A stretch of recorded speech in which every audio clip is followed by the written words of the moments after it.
During the earthquake, my fiancé risked his life to save me. Because of that, his childhood sweetheart, Grace Song, lost the use of her right hand. She could never hold a pen again.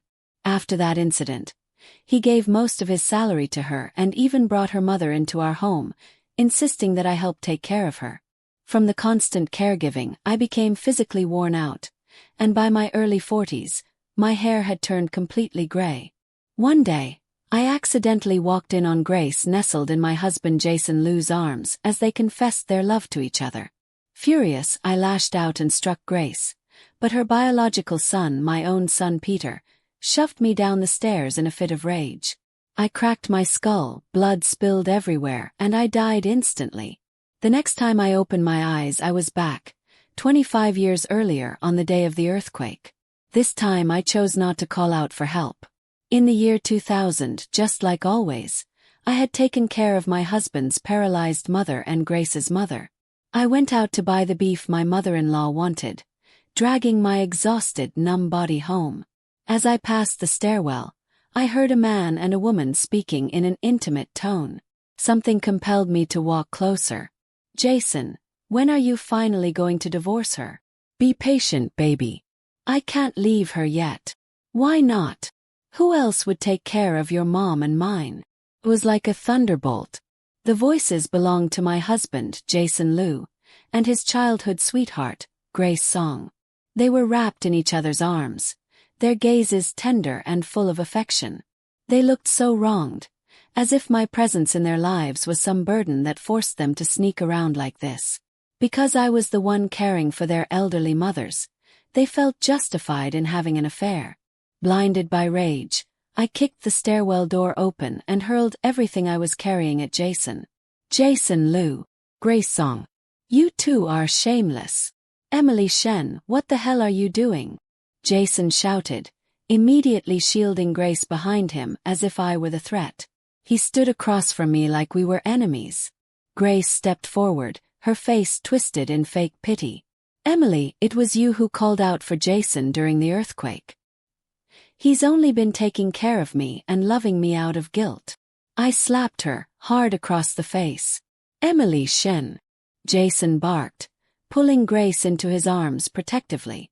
Just then my son Peter rushed in and shoved me violently. "You're an evil woman. How dare you hurt Mommy Grace?" I stumbled backward and slipped down the stairs. Blood spilled everywhere. "Jason, Peter, Emily's bleeding. Let her be. She's a wicked woman. If it weren't for her, you wouldn't have lost your ability to draw.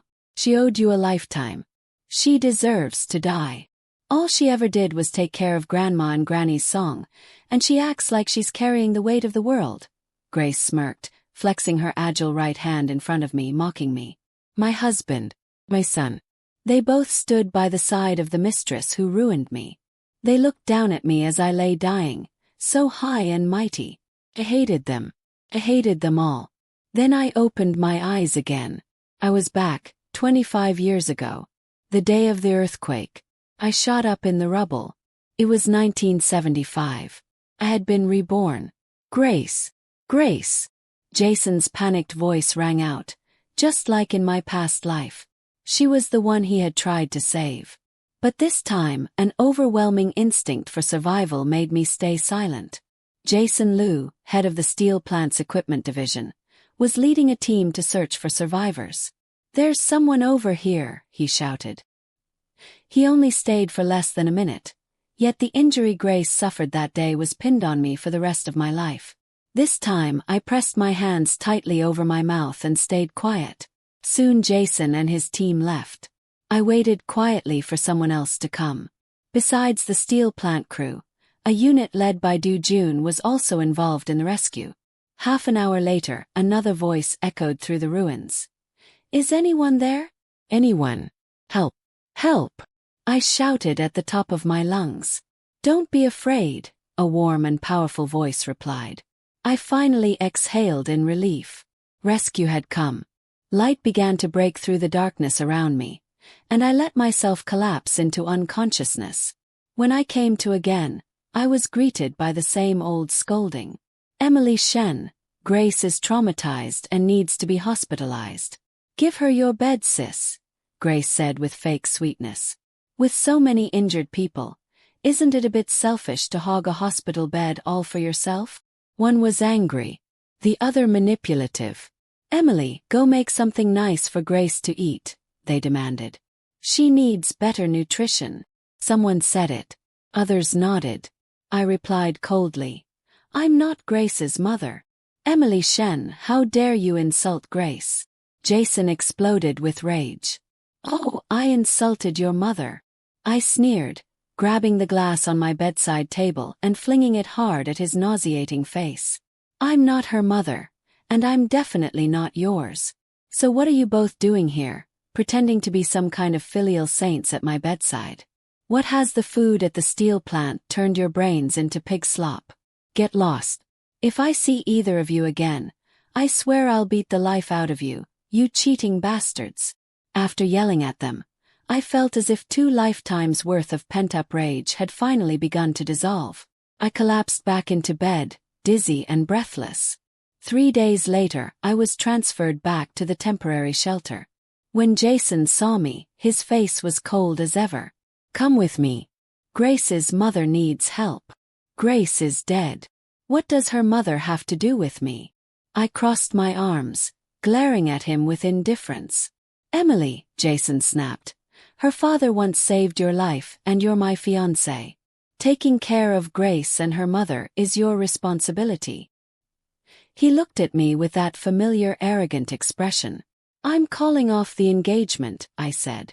What did you say? Jason stared at me, completely stunned. He was the head of security at the steel plant.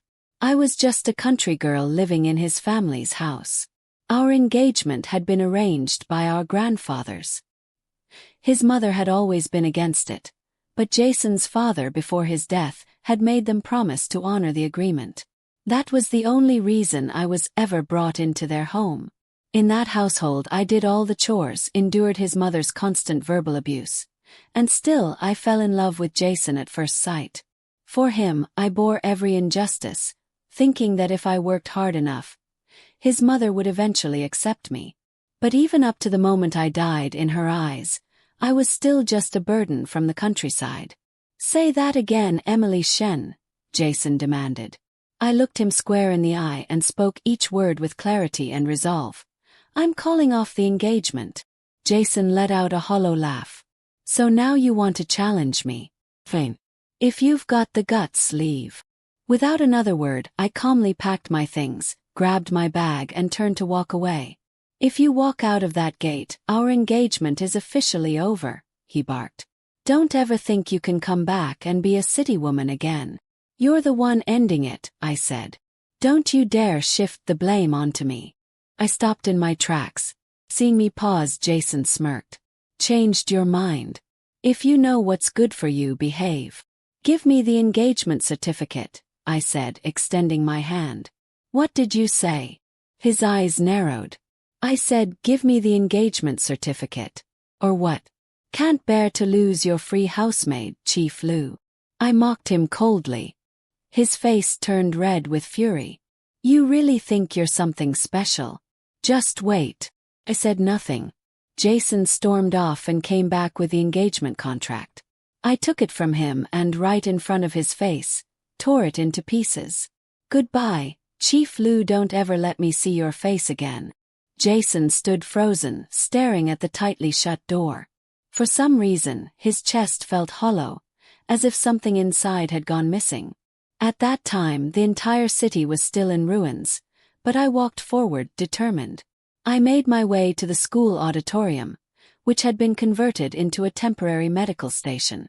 After a brief screening, I was officially accepted into the medical relief team. It was only then, as I looked at people suffering from injuries, grieving for lost loved ones, mourning dead husbands, wives, children, that I realized how small and insignificant my obsession with love had been. I had a healthy body. I was alive. But I had never once fought back. I let myself be chained down by so-called gratitude, by emotional guilt. To say that I never noticed the affair between Jason Lu and Grace Song in my previous life would be a lie. No woman is that blind, especially not when they were so far from discreet. But I had lost myself in my endless sacrifices. I gave and gave until I forgot who I was. Why should I have been the one to walk away from that family? Why did I have to leave? How was I supposed to live after that? Paralyzed old woman. A mother-in-law who never stopped criticizing. And there I was, bound by their manipulative praise and blame, shackled in every direction by invisible chains. They used to say I was really lucky. Even without a degree, I still managed to become a city woman. They said I was fortunate, never worked a single day, yet someone always supported me. But it wasn't that they didn't see what I had done. They just thought it was natural. They simply looked down on me. Emily, go take care of the wounds on bed 5. A doctor's voice pulled me back to reality. Got it, I responded quickly, gathering the necessary supplies onto a tray and heading toward bed 5.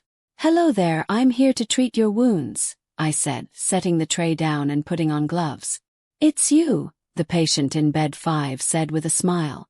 I almost didn't recognize you with the mask on. I looked at him, and found his eyes oddly familiar. I'm Kevin Jiang, he said with a soft chuckle. I'm the one who pulled you out from the rubble. In that instant it all clicked. No wonder I recognized his eyes. At the time, they were the only thing I saw before passing out. So it was you who saved me, I said quickly. Thank you so much. It wasn't just me. There were several of us from his unit digging through the rubble together.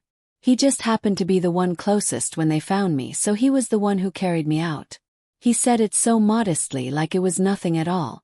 Well, thank you anyway, I smiled, picking up the medical tools. Let me treat your injury first. Thanks, Dr. Shen, Kevin said, gently extending his injured arm. The wound was bad. Chunks of skin fused with the fabric of his uniform. It would take time and careful cleaning. It's nothing, he said with a shrug. Just a small accident. The higher-ups insisted I get it checked. He gave a sheepish smile. I pressed gently on one spot. Ow! He flinched, then quickly caught himself.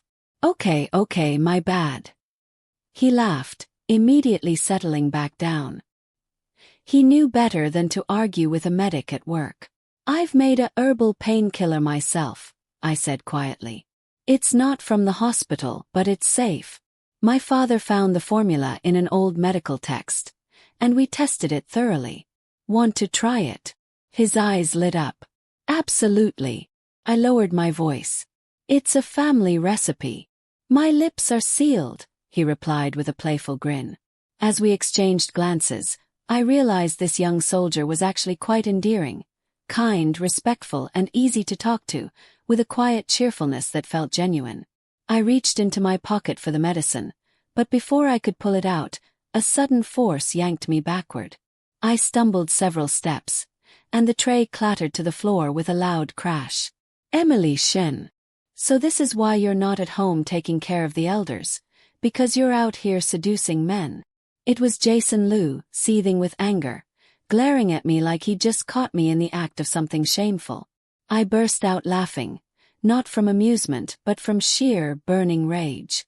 Without a second thought, I turned and slapped him across the face. The sharp sound echoed through the medical tent. Kevin, who had started to stand up, froze in shock and slowly sat back down. Jason Liu, I spat, my voice cold and steady. Your mind is truly filthy. I'm just helping a comrade who saved my life. What exactly are you going on about? He stood there stunned. That line, those exact words, had once been thrown at me. Back then, whenever Grace needed anything, Jason would drop everything and rush to her side. When I dared to complain, he turned to me with icy disdain and said, Emily Shen, your mind is really filthy. I'm just helping the daughter of the man who saved my life. What are you making a fuss for? And now history had flipped. The great Jason Liu had nothing to say. But I wasn't done. In my past life, Jason was hailed as a hero for rescuing Grace from the rubble. The steel plant named him outstanding worker. That single act earned him favor with visiting officials and launched his career into the fast lane. His mother and Grace grew even more arrogant, basking in the glory. But this time, Jason Liu, you're not going anywhere. You were in charge of that rescue zone, I said, my voice calm but sharp. And the entire time, all I heard was you shouting Grace. Grace. Anyone who didn't know better would have thought the whole team was there just to save her. I was calling for help, and you ignored me. Who knows how many comrades suffered serious injuries or died because of your selfishness? Took a breath. I joined the relief efforts of my own will. I respect and care deeply for every soldier and citizen going through this. But you, the only person you've ever truly seen is your precious childhood sweetheart. I stepped closer. You tell me to go back and take care of the elders. Fine.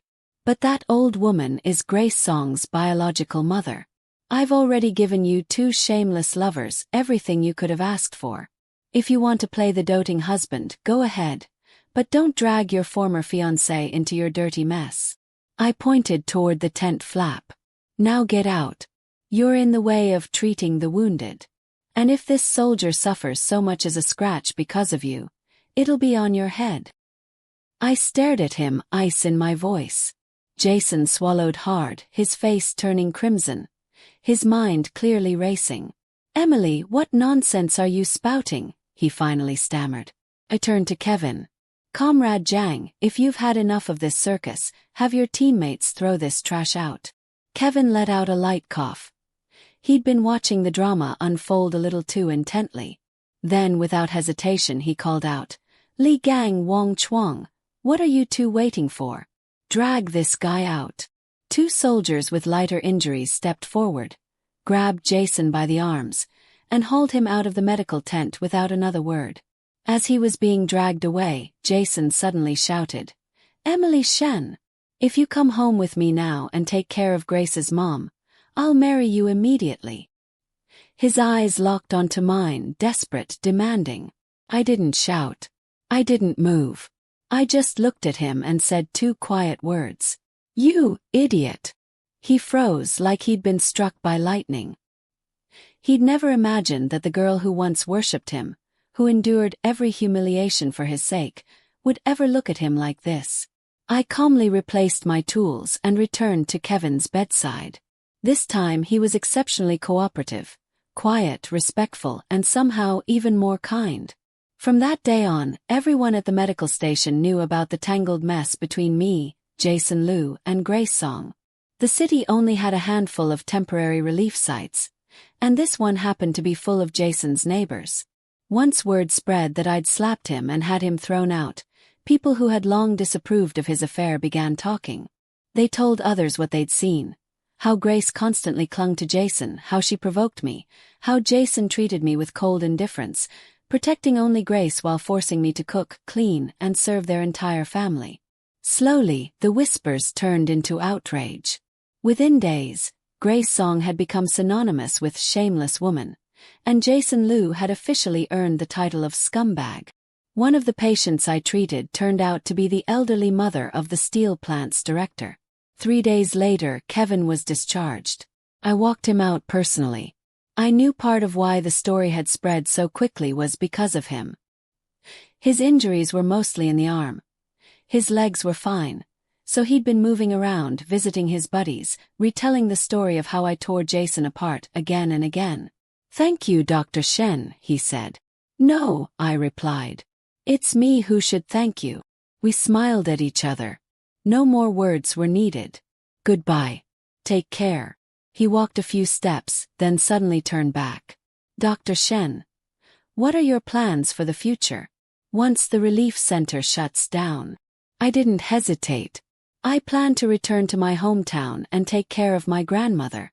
And I'm going to take the college entrance exam. Not being able to take the exam in my past life was one of my greatest regrets. Back then, Jason was chasing promotions, entertaining officials, pandering to Grace. Everything, housework, elder care, earning money, fell on me. I wasn't just doing chores and caring for two mothers. I was working odd jobs, washing clothes for others day and night. I was so foolish. This is my contact address, I said, handing him a small slip of paper. Once you're settled, write to me. The military hospitals sometimes recruit staff. If there's news, I'll let you know. He took it with a grateful nod. This time. I really am leaving, he said, waving goodbye with a warm smile. I watched him walk away, then turned to head back, when suddenly Jason's mother and Jason himself came charging toward me, followed by some of their relatives, our village chief, and even a few elders from the neighborhood housing unit. Just as I was about to speak, I saw Grace Song walking over, supporting my grandmother on her arm, moving slowly. Alarmed, I rushed to her side. "Grandma! Why are you here?" She coughed a few times, then smiled weakly. "Emily, dear." "Emily," Grace chimed in sweetly. "Grandma Shen's health has been getting worse. Her only wish before she passes is to see you get married." She looked at me, her smile smug and triumphant. Jason reached out and grabbed my hand. "Emily, we can't go against Grandma's wishes," he said. All eyes were on me. I could hear Grandma's labored breathing behind me, each breath raspy, like the final buzz of an aging cicada. "Emily and Jason should go get the marriage certificate now," someone said. "Let your grandma rest easy." Jason's mother shoved a recommendation letter into my hand. Her smile practically screamed. Asterisk in the end, you still have to be our Liu family's daughter-in-law. Serving us is your fate. Asterisk. I clutched that letter tightly, fighting the urge to tear it into shreds and throw it in her face. I wanted to slap Jason and Grace right then and there, those two smug, despicable people. But when I met Grandma's expectant gaze, I forced myself to hold back. "Grandma, I hesitated, struggling to find the words. Then, Grandma gently pushed Grace's hand off her arm and looked at me. "Emily, are they bullying you?" Froze. Jason, his mother, Grace, they were all stunned. "Grandma, what do you mean?" Grace asked sweetly. "Didn't you want Emily and Jason to get married?" Without warning, Grandma turned and slapped Grace hard across the face. "You shameless little thing. Do you think I can't see what's going on between you two? I may be old, but I'm not blind. You crazy old hag. How dare you hit someone?" Jason finally exploded, stepping forward. But I shoved him away hard and stood protectively in front of Grandma. At that moment, my uncles, led by the village chief, stepped forward and surrounded us, forming a protective wall between me and the Liu family. "What are you doing, bullying someone from the Shen family?" the village chief said, his voice low but firm. The Shen men were strong, broad-shouldered. Just their presence was enough to overwhelm Jason's side. Jason's mother quickly plastered on a fake smile. "Village chief brothers, aren't we all here today to witness the kid's wedding?" "Witness my ass," Grandma snapped, then broke into another round of coughing. I immediately started patting her back. "You think we don't know what kind of person Emily is?" the village chief continued. "The moment you got here, you called her disobedient, selfish, always showing her face in public and flirting with male comrades. But we raised Emily. We know her character. She's one of the kindest, most responsible girls we've ever known. You came here to shame her, to pressure her into staying in your family. Don't think we don't see right through your city slicker tricks. You just want to bully her into being your servant. Who the hell do you think you are? What gives you the right to treat Emily this way?" One uncle after another spoke, furious and protective. I couldn't hold back anymore. The tears I'd been forcing down came rushing out, hot, relentless. Grandma squeezed my hand tightly. "Don't be afraid, Emily. As long as I'm alive, they won't dare hurt you." Then Grandma looked straight at the Liu family and declared, her voice firm. "Listen well, Liu family. From this moment forward, our Shen family severs all ties with you. There will be no marriage between our families. You go your way and we'll go ours. If you so much as try to bother Emily again, I'll sit right in front of the steel plant and make a scene." Jason's relatives, who had arrived so confidently, now looked around awkwardly, unsure of what to say. In the end, none of them dared step forward. Jason's mother stomped her foot furiously. "Emily Shen. Say it yourself. Asterisk, are you going to marry my son or not?" Asterisk. I didn't hesitate. "No, I said firmly. I won't. The moment I said no, the air seemed to still. Jason's face twisted, not just in anger, but in disbelief, as if the world had suddenly refused to follow the script he'd always assumed was written for me. His mother screamed something. Grace let out a dramatic sob, but I didn't look at them. I kept my eyes on Grandma, whose frail hand still gripped mine like an anchor. She nodded slowly, proudly. And then, from the edge of the crowd, a voice cut through the chaos. Well then, I guess that means the position is still open. Everyone turned. It was Kevin Jiang, back in uniform, standing tall, a small but confident smile on his face. In his hand, he held a folded letter. I was discharged earlier today, he said, stepping forward.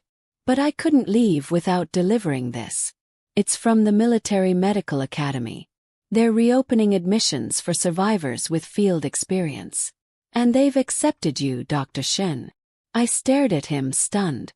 The recommendation came from the director of the steel plant's medical unit, he continued. The one whose mother you treated. She said there wasn't a more compassionate, capable person in the relief center. They want you to start training next month. A hush fell over the group. Jason's face drained of color. His mother took a step back. Grace looked like she'd just bitten into something rotten. I didn't feel triumph. Not exactly. I felt something deeper, something like peace. The weight I'd carried for decades, the guilt, the shame, the endless giving, it was finally gone. I looked at Grandma. She was smiling, tears in her eyes. Go, Emily. Live. I turned to Kevin. You knew about this all along, didn't you? He shrugged, that same easy grin returning. I may have mentioned your name a few times, and maybe sent a letter ahead. But the rest, that was all you. I laughed, softly, genuinely, for the first time in years. Then I reached into my bag and pulled out two things. The herbal painkiller recipe my father had left me, and the college entrance exam syllabus I'd been studying at night, by candlelight, while everyone thought I was asleep. I'm not just going to be a doctor, I said, handing the recipe to a nurse nearby. I'm going to open a clinic, in my hometown, for people who can't afford care. And I'm going to teach others how to use traditional remedies, ones that actually work. Kevin watched me, his expression shifting from amusement to something quieter, something like admiration. Then I guess I'll have to visit often. For medical consultation, of course. Of course, I said, smiling. As the sun dipped below the broken skyline, I stood there, not as a wronged wife, not as a servant, not as someone's burden, but as Emily Shen. Alive, free, and just beginning. Years later, they'd tell stories about the woman who walked away from a gilded cage, who rebuilt her life from rubble, who became one of the most respected physicians in the region. Some would say she was cold, others that she was fearless. But I knew the truth. I wasn't fearless. I was just finally brave enough to choose myself. And that made all the difference.